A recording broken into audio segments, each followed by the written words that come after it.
Hi guys, welcome you to my new blogs. God is mom dad में आपका स्वागत है। जय श्री नारायण, राधे राधे। तो आज मैं आपको बहुत ही इंटरेस्टिंग बातें बताऊंगी और कहानी मैं आपको सुनाऊंगी। अपने कृष्णा का कहानी मैं आपको ज़रूर शेयर करूंगी। तो इसके अनुसार मैं आपको बता दूं कि इनका मंगला आरती क्यों नहीं होती है। तो लड्डू गोपाल जी का मंगला आरती क्यों नहीं होती है। वैसे तो आजकल सबके घरों में सेवा इनकी होती है, पर सबको पता होता है कि मंगला आरती होती है कि नहीं होती है। तो देखिए, जिनको पता है उनके लिए तो बहुत ही अच्छी बात है, जिनको नहीं पता है तो पता करना चाहिए। क्योंकि यदि अगर हमने ठाकुर जी की सेवा ली है तो इनके बारे में सेवा करने से पहले तो हमें सारी जानकारियाँ लेनी ही लेनी चाहिए। किसी भी देवी देवता के विपरीत अगर हम सेवा लेते हैं तो उनके बारे में सब कुछ जानना हमारे ही हाथ में है। क्योंकि अगर हम उसे जानेंगे नहीं तो क्या गलत कर रहे हैं, क्या सही कर रहे हैं, इसे तो हमें पता नहीं होता है ना। तो इसलिए सीखना ज़रूरी होता है। सीख हमें कहीं से भी मिले वो गलत नहीं होता है। सिखाने वाला व्यक्ति अगर अच्छा हो तो सीख ले लेना ही चाहिए। सत्संग सबसे बड़ी चीज़ होती है। सत्संग अगर अच्छा हो तो कोई भी व्यक्ति अगर हमें सिखाए तो उसे लेना ही लेना चाहिए। कहते हैं सत्संग का जो असर होता है वो जल्दी नहीं पल्ले पड़ता है, लेकिन वहीं अगर हमारा गलत संगत होता है तो बहुत ही जल्दी असर पड़ता है। इसलिए उसे हमें ध्यान नहीं देना चाहिए, इग्नोर करना चाहिए और हमें प्रभु के चरणों में ही लगना चाहिए। तो चलिए, पहले मैं आपको बता देती हूँ कि प्रभु की और ठाकुर जी की जो होती है ये मंगला आरती क्यों नहीं होती है इनकी, वो मैं आपके साथ ज़रूर शेयर करूँगी। तो चलिए मैं बताती हूँ कि लड्डू गोपाल की मंगला आरती क्यों नहीं होती। इनकी कहानी मैं आपको विस्तार से बताऊँगी। यदि आप समझ गए तो अच्छा है, यदि नहीं समझे तो आपको लगेगा कि अरे सब तो ऐसे ही है। बट अगर आप सही है, आई होप कि आप लोग ज़रूर ध्यान से सुनेंगे और अच्छा भी लगेगा आप लोगों को। तो जब अगर आप लोगों को ये अच्छा लगता है तो राधे राधे ज़रूर बोलिएगा। श्री बांके बिहारी जी की मंगला आरती क्यों नहीं होती है, जाने सत्य। एक बार कलकत्ता से बूढ़े ब्राह्मण श्री बिहारी जी के दर्शन के लिए वृंदावन आए तो प्रभु से मिलने के बाद वहीं के हो गए। उन्होंने मंदिर के गोस्वामी जी से सेवा मांगी तो गोस्वामी जी ने कहा, बाबा इस उम्र में तो तुम क्या सेवा कर पाओगे। बाबा ने बहुत विनती की तो स्वामी जी श्री बिहारी जी की चौखट पर रात की चौकीदारी की सेवा लगा दी और कहा, बाबा आपको यह ध्यान रखना है कि कोई चोर चकुटा मंदिर में प्रवेश ना कर पाए। बाबा बड़े भाव से सेवा स्वीकार की गई। वर्षों बीत गए सेवा करते हुए। एक बार क्या देखते हैं कि बिहारी जी आधी रात को चल दिए सेवा कुंज की ओर, तो बाबा भी चल दिए उनके पीछे पीछे। सेवा कुंज के नज़दीक पहुंचने पर बिहारी जी थक गए तो उन्होंने पीछे मुड़कर देखा तो बाबा भी उनके पीछे थे। उन्होंने बाबा से कहा कि मैं बहुत थक गया हूँ, आप मुझे सेवा कुंज तक पहुँचा दो। बाबा श्री बांके बिहारी जी को अपने कंधों पर बैठाकर सेवा कुंज की चौखट पर ले गए और प्रभु ने बाबा से कहा, मुझे यहीं उतार दो और मेरा इंतज़ार करो। बाबा के मन में आया कि प्रभु इतनी रात से सेवा कुंज में क्या करने आए हैं। जानने की इच्छा से उन्होंने आले से झांक कर देखा तो उन्होंने दिव्य प्रकाश नजर आया और उस प्रकाश में उन्होंने श्री बिहारी जी को श्री राधा जी के संग रास करते हुए देखा। बाबा की हालत पागलों जैसी हो गई और गिरकर बेहोश हो गए।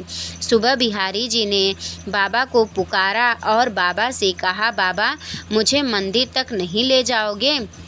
बाबा ने बिहारी जी को सुबह 4 बजे मंदिर में पहुंचाकर और गोस्वामी जी से सारा वृत्तांत कहा। गोस्वामी जी मंगला करती आरती के लिए बिहारी जी को उठाने लगे तो बाबा ने उनके पांव पकड़ लिए और कहने लगे, मेरे गोविंद अभी तो सोए हैं। कहते हैं कि उसी दिन से साल में एक दिन को छोड़कर कभी भी श्री बांके बिहारी जी की मंगला आरती नहीं हुई है और उसी दिन से श्री बिहारी जी ने उस बाबा को अपने सौधाम में बुला लिया।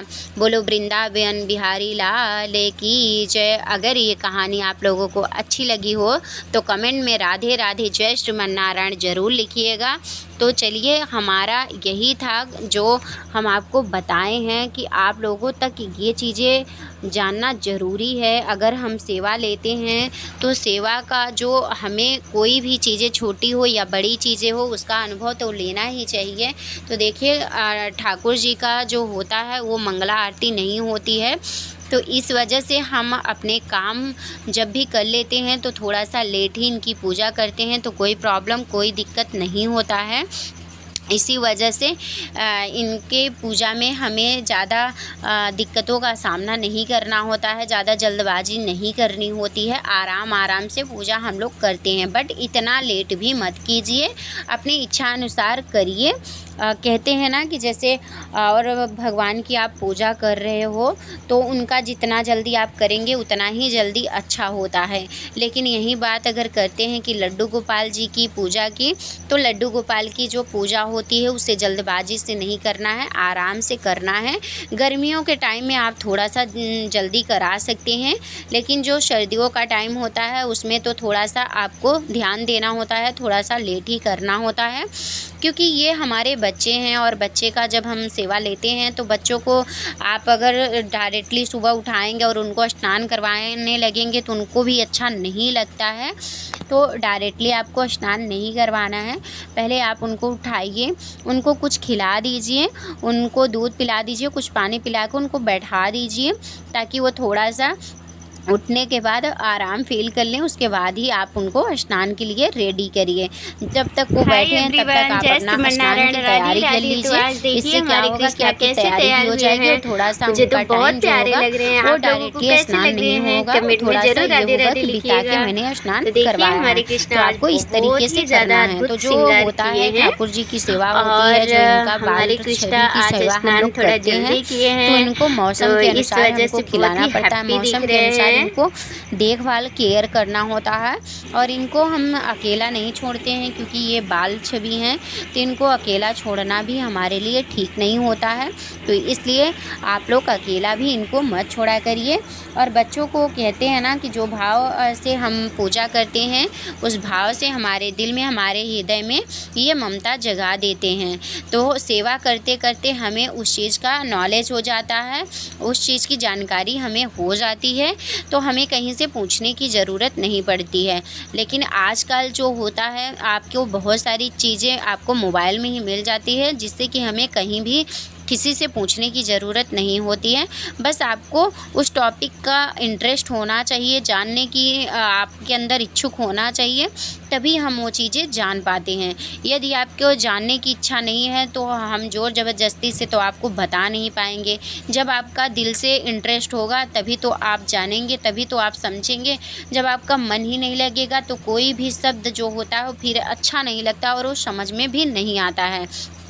यदि हम किसी चीज़ का इंटरेस्ट होते हैं और उसे जानने की इच्छा होती है, तभी वो हमें समझ में भी आता है और हमें ये लगता है कि ये हमारे लिए काफ़ी हेल्पफुल वीडियो है और हमारे लिए ये अच्छा भी है।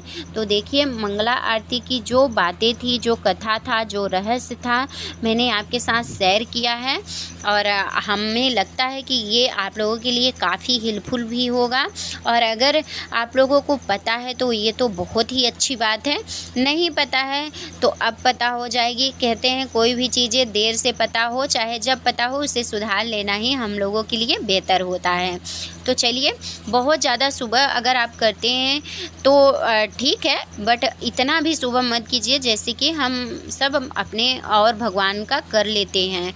ठीक है, मंदिरों में देखा होगा आपने कितनी जल्दी पूजा पाठ होता है, तो वो होती है मंगला आरती। तो बहुत सुबह अगर आप करते हो तो उसे मंगला आरती बोलते हैं, जो थोड़ा सा लेट होता है तो उसे मंगला आरती नहीं बोलते हैं। तो उसी हिसाब से हमारे इनकी सेवा होती है बाल छवि की।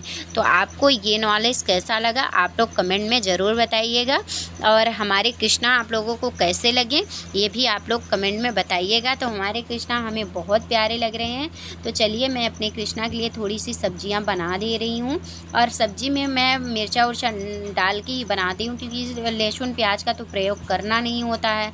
तो आप देख सकते हैं कितना मैं सादा, कितना सिंपल तरीके से मैं सब्जी बना रही हूँ इनके लिए।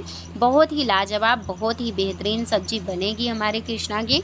तो आप देखेंगे कि हम कितनी जल्दी, तो मैंने इसको फ्राई कर लिया था आलू और परवर को, ताकि जल्दी टाइम ना लगे। और जो मसाला है इसको मैंने घोल बना के ही सब्ज़ी में मैं डालती हूँ। तो आलू पलवर में अगर आप मसाले को घोल के इसमें डालेंगे तो बहुत ही अच्छी तरीके से सब्ज़ी बनती है और इसका टेस्ट इतना लाजवाब आता है कि आप एक बार ट्राई करके देखेंगे तो खुद कहेंगे सच में बहुत ही ज़्यादा टेस्टी है। तो आप देख सकते हैं कितना जल्दी मैंने बनाया है। थोड़ा सा मैंने वीडियो को फास्ट किया है क्योंकि मैं आपको सिर्फ दिखा रही हूँ कि मैं अपने कृष्णा के लिए कितने प्यार से खाना बनाती हूँ। तो देखिए मैंने रोटी को भी बना लिया है। अब मैं इनको खिलाने के बाद ही आगे के खाना मैं बनाऊँगी। तो पहले मैं इनके लिए बना देती हूँ। कहते हैं गर्मा गर्म खाना अगर खिलाएँगे तो उनको भी अच्छा लगेगा, पर इतना भी गर्म मत बनाइए। आप गरम गरम खाना बनाए रहें तो उनके पास रख दीजिए, फ़ैन चला दीजिए तो ऑलरेडी वो ठंडा हो जाएगा। तो आप देख सकते हैं कितना वाव, कितना यम्मी, कितना अच्छा सब्ज़ी बना हुआ है। देख सकते हैं बिल्कुल लाजवाब सब्ज़ी है। आपको दिखने में ही लग रहा है। तो हमारे कृष्णा की थाली हो गई है रेडी। तो चलिए अब मैं अपने कृष्णा के पास चलती हूँ। तो देखिए हमारे कृष्णा बैठे हुए हैं। मैंने पूजा करके ही मैं गई थी खाना बनाने के लिए। तो पहले मैंने इनको पूजा कर लिया था, उसके बाद ही मैं खाना बनाई हूँ। तो इस टाइम गर्मियों का टाइम चल रहा है। तुलसी दल जो होता है इसे आपको किचन में नहीं डालना है, ये भी विशेष ध्यान दीजिएगा। अगर हम किचन में तुलसी की दल डाल देते हैं तो ये भोग वहीं पे हो जाता है। तो इसलिए आपको इनके सामने ही तुलसी दल को डालना है, इस बात को भी ध्यान देना है। छोटी छोटी चीज़ें ही हम गलतियाँ कर जाते हैं, इसलिए अगर आप इनकी सेवा लिए हैं तो बहुत ही विस्तार से जानिए और बहुत ही अच्छे से इनको समझिए। तो चलिए मैं वीडियो के एंड करती हूँ। आई होप कि आपको ये वीडियो हेल्पफुल लगा होगा। राधे राधे, जय श्रीमन नारायण।